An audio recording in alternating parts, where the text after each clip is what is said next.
جا بسم الله الرحمن الرحیم وصلی الله علی النبی الکریم. ماشاءالله دا براندیم دا او دا د مروت کینال ابتدا د دغه جنا چې کوم جنا اول مروت کینال شروع کیږي د براندیم خلر خلاصه ده. نن د هفته ورځ ده او د جمعرات ورځ باندې د دې افتتاح شوې ده. الحمدلله دا د هغې ورځې نه دغسې جاري ده. والله پاک کې دغسې جاري و ساري لري. دا مروت کینال دا د ټولې علاقې دپاره د ترقي او د خوشحالي ذریعه ده انشاءالله.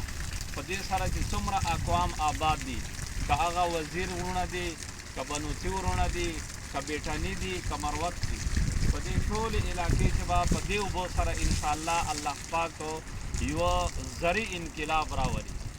او الله پاک چې دا د ترقي او د امن او د خوشحالي ذریعه وګرځوي.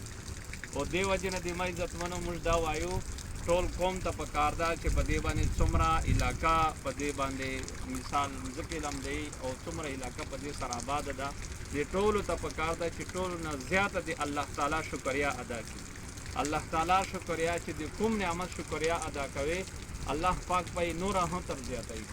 نو ټول قوم ته پکار ده چې د الله پاک شکریا ادا کړي او د دې سره سره الله په نام باندې صدقې وکړي، نوافل ادا کړي، الله پاک نه شکریا ادا کړي چې دومره تقریبا 20-25 سال بعد الله پاک مروت کینال بحال کړ.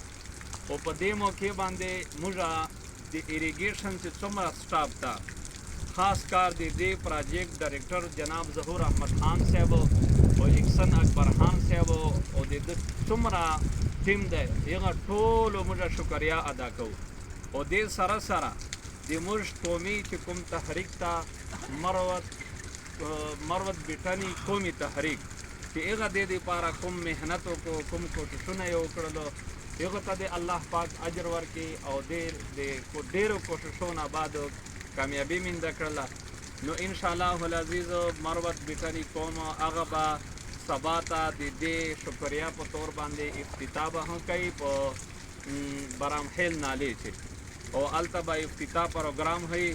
نو په آخر کې بیا زه ټول قوم نه دا درخواست مې ده، دا مې خواست ده چې خاص کار د الله رب العالمین شکریا ادا کوو، الله تعالی د دغه عظیم نعمت شکریا ادا کوو، الله رب العالمین نه سوالونه کوو چې الله پاک دغسې جاري و ساري وساتي، الله پاک ته دغسې جاري و ساري وساتي. واخر دعوانا الحمدلله.